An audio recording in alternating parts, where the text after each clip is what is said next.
முன்னாள் ஜனாதிபதி மஹிந்த ராஜபக்ஷ ஊழல் சம்பந்தமான குற்றச்சாட்டில் வாக்குமூலம் வழங்குவதற்காக கொழும்பில் அமர்ந்திருக்கின்ற லஞ்ச ஊழல் ஆணைக்குழுவுக்கு அழைக்கப்பட்டிருக்கின்ற நேரத்தில் ஒவ்வொரு பிரதேசத்திலிருந்தும் மக்களை அழைத்து வந்து சத்தம் போட்டு கூக்குரலிட்டு போராட்டம் நடத்திட்டு இருக்கிற நேரத்தில் இன்னும் ஒரு பகுதியில் ஜனாதிபதி அனுரகுமார திசாநாயக்க ஒரு முக்கியமான உரையை நிகழ்த்தினார். எந்த விதமான அச்சமும் இல்லாமல், சங்கடமும் சலனமும் இல்லாமல் பேசியிருந்தார். கடமையை செய்கிறதுக்கு யாருமே அச்சப்பட வேணாம். நீங்கள் எங்கே அச்சப்படணும் அப்படின்னு சொன்னால், மோசடி செய்வதற்குத்தான் அச்சப்படணும்.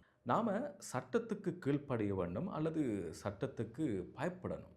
அப்படி இல்லைன்னு சொன்னால் நாங்கள் ஒரு நாடாக முன்னேறி செல்ல முடியாது. நமது நாட்டில் ஒரு கலாச்சாரம் இருந்தது.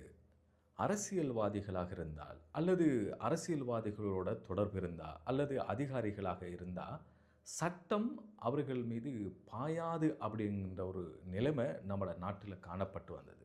அப்போ புதிய வழித்தடத்துக்கு நமது நாட்டுக்கு கொண்டு வரணும் அப்படின்னு சொன்னால் சட்டத்துக்கு கீழ்ப்படியணும். என்ன அதிகாரம் இருந்தாலும் எந்த காலத்தில் ஆட்சியில் இருந்தாலும் அவங்க சட்டத்துக்கு அச்சப்பட்டவர்களாக இருக்கணும்.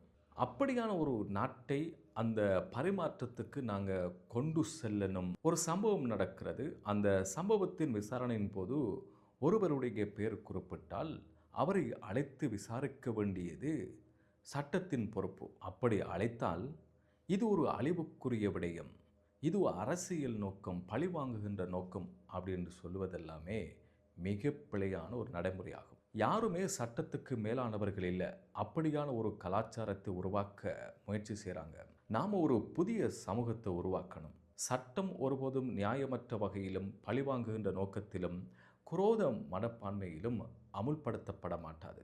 சட்டம் அமுலாகாத ஒரு இடம் அப்படி இருப்பின் அதை எம்மிடம் கூறுங்கள் அப்படின்னு சொல்லி ஜனாதிபதி அனுரகுமார திசாநாயக்க பேசுகிற போது சொல்லியிருந்தார். ஜனாதிபதி அனுரகுமார திசாநாயக்க பேசி இந்த விஷயம் நாட்டில் அமுல்படுத்தப்படுமாயின் இந்த நாடு நாகரிகமான ஒரு சமூகம் உள்ள நாடாக மாறும்.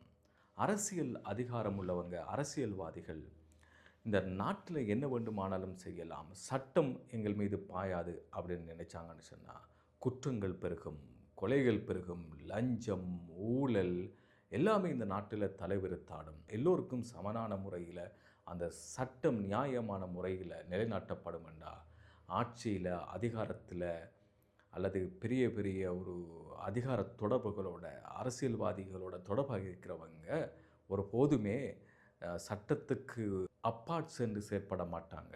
ஏனென்றால் இந்த சட்டம் என்றோ ஒரு நாள் தங்கள் மீது பாயும் அப்படிங்கிற